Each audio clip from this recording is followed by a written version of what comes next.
আমরা আরেকটা ব্রিডিং বুলের সাথে আপনাদের পরিচয় করাই দিব। এর আইডি হচ্ছে 30 এবং এর নাম হচ্ছে হারপার, এবং এটা 93.75 ক্রস জাতের একটা হলস্টেইন ফ্রিশিয়ান বুল। এবং এর মায়ের দুধের রেকর্ড যদি বলি 7625 লিটার 305 দিনে, যেটা অ্যাভারেজ করলে হয় 25 লিটার পার ডে।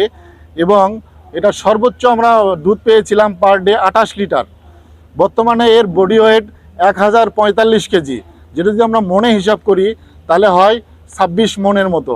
এবং দেখেন এই বুলটা কিন্তু 50% ব্ল্যাক, 50% তার কোট কালার সাদা। এই ধরনের বুল আমি জানি যে খামারিরা খুব পছন্দ করে, এবং ফিল্ডে অলরেডি এর অনেক বাচ্চা এসেছে, যেগুলো অনেক লম্বা চড়া এবং অনেকে মা হয়েছে এবং ভালো দুধ প্রোডাকশন করতেছে তারা। ধন্যবাদ। Blood level 87%। এই বুলটি আমরা অরিজিন যদি বিশ্লেষণ করি পিডিগ্রি থেকে, এর সায়ারটা হচ্ছে কানাডিয়ান সোর্স, এবং যার মা হচ্ছে আমাদের বাংলাদেশে, অর্থাৎ কানাডিয়ান এবং আমাদের লোকাল ব্রিডের সাথে ক্রস হয়ে এই বুলটি আসছে।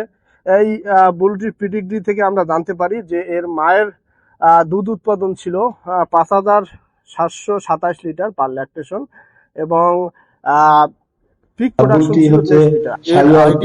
বুল, যে বুলটির নাম হচ্ছে স্মিথ এবং আইডি হচ্ছে 91।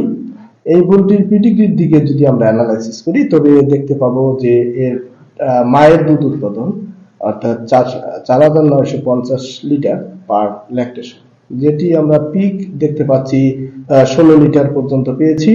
এবং এই বুলটির বর্তমানে বডি ওয়েট 575 কেজি, এবং যেটি আমরা মনে হিসাব করলে 14 মন। আমরা কিন্তু এটি একটি গ্রোইং স্টেজের বুল। আমরা এই বুলটির বয়স মাত্র 32 মাস। আমরা যদি হাইট দেখি, এর বর্তমান হাইট হচ্ছে 5 ফিটের মতো হবে।